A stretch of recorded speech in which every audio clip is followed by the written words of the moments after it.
So now we know our planet cannot sustain the way our food is currently produced. I mean, it's literally setting the world on fire. But how do we smash the glass and pull the alarm on this system?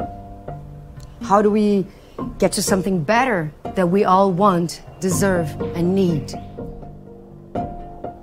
To know what we can do to fix this, first we need to understand it. Remember when I said that these companies promised to end deforestation by 2020? Well, Greenpeace approached 50 of those companies and asked them to disclose their supply chains. Only 5 did. And all of them said their supply chain is too complicated and that they are not able to trace where the commodities come from. Too complicated. Right. But before we write off this idea, let's back up a little bit and try to understand this complicated system and see if these companies are actually sincere when they say this.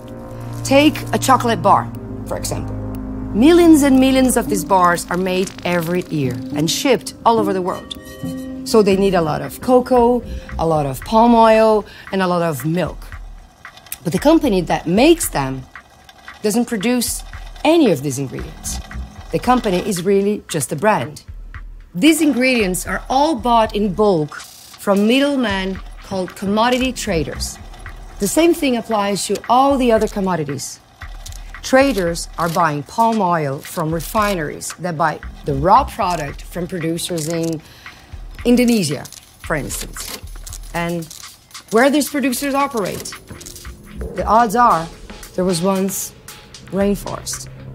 And the cocoa from countries like Ghana, where, yeah, you guessed it, it's grown on land that was possibly forest. Now you may think, okay, great, I'm just stop buying the chocolate bar from this company and tell my friends to do the same and problem solved. Well, not quite. This system of commodities and deforestation is intertwined with almost everything. Let's make a list. Fast food burgers. Many cows raised on deforested land and or fed on soya that is also grown on deforested lands. Chickens, pigs, yeah, fed on soya too. In fact, from all soya produced in the world, 90% is used to feed animals. That's right. Food to feed food. Cookies, ice creams, noodles, all have palm oil in it. When I go beyond food, toothpaste, shampoo, soap, detergent, yep, all have palm oil too.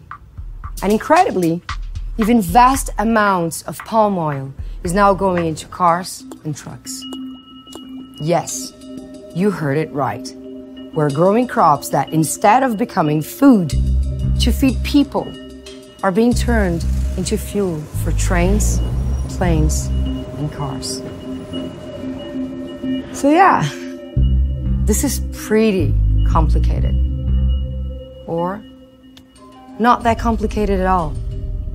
Maybe it is true that these companies have gotten so big and the industry so out of control that they don't know the system they created works.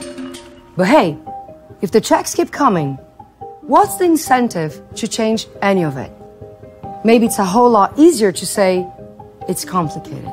If big brands were really committed to stopping deforestation, they would be tracking what they were buying from beginning to end, protecting indigenous land, and funding forest restoration. So let's just call it like it is. It's not complicated. It's actually pretty simple. You don't do business with companies and governments that destroy forests. But the thing is, they won't do this on their own. It's up to us to make them. Thanks for watching. In the next video, we'll show you the solutions and what you can do to bring about a new, fair food system that protects forests, people, and the natural world.